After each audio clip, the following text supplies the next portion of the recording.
bartamaha laamiga ugu balaca weyn laamiyada caasimada iyo laba isgoos oo caan ah dhexdooda waxaa fadhiya biyo aad u badan oo ugu soo daatay labadiisa dhinac. tanina waa wajiga ay leedahay caasimada Soomaaliya mar walba oo roobabku ka curtaan. kanina waa muuqaal caadiyaal ah oo iftiiminaya sida xil iska saarid la'aanta ah ee bulshada xamar loogu eegto dhibta iyo rafaadka ay kala kulmaan xilliyada qaboobaha. waxaa loogu yeeraa wabiyada mahiigaanka ah maadaama ay ku dhashaan curashada roobabka badan ee ka da'a magaalada Xamar. dadweynaha ayaa si kastaba aqbalaya xaalad qaraar inay ku dul shaqeeyaan. waxaa gaadiidka dadweynaha ay adeegsanayaan dhinacyada laamiga si ay uga leexdaan tanka xad dhaafka ah ee biyaha fadhiya halkan ay ku keeni karaan baabuurtooda haddii ay ku dhiiradaan in ay maraan. ciriirigu wuxuu sidoo kale noqonayaa lama huraan kol haddii wadooyinka yaryar ay isugu yimaadaan gaadiidkii awalba ku dhibanaa isla adeegsiga laamiyada. laakiin gaadiid walba ma ahan midka ka caagan dhex jibaaxida biyaha jiifa laamiga sida kuwa yaryarka ah. gawaarida waaweyn ee xamuulka qaada oo aan heli karin doorasho aan ka ahayn in ay maraan waxa ay sida caadiga ah ku soo galaan hubanti la'aan. qaar badan ayaa se dhacda in ay nabadgelyo ku gudbaan halka in kale ay ku dhexdamaan.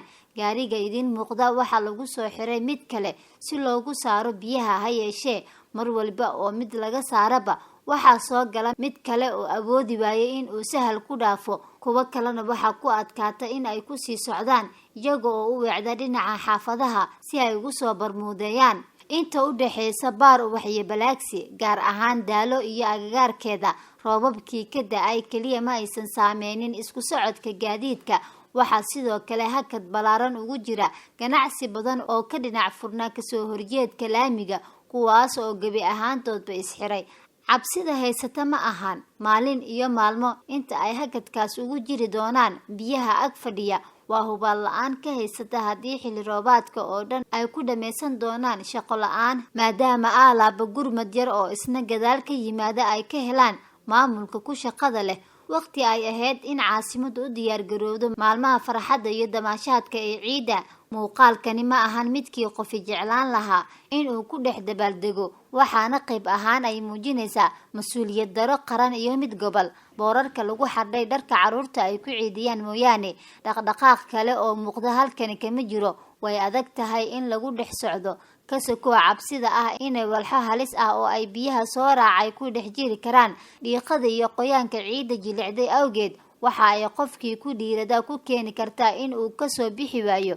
waa maxay shaqada kale oo ka muhiimsan in shacabka loo damaanad qaado isku socod sahlan iyo jidad nadiif ah haddii aanba mudnaan la siin karin ka dhuuqista biyaha fadhiista laamiyada xiliyadan oo kale. maamulka degmada Holwadaag iyo midka gobolka intuba waxaa la gudboon in ay si degdeg ah ugu falceliyaan dhibaatada soo korortay ee ka taagan jidka dheer ee Sodonka. goor walba oo musiibooyinka midan la mid ah ay ka dhashaan caasimada waxa ay taariikh iyo diiwaan xun u abuureysaa maamulka jira maadaama aanu xal loo aayi karo kala hortagin dhibaatooyinka kusoo rakaadmaya nolosha shacabka Muqdisho.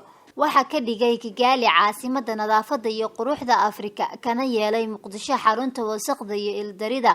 waa un hogaamiyaasha labada magaalo la kala dheere orod sama ahan.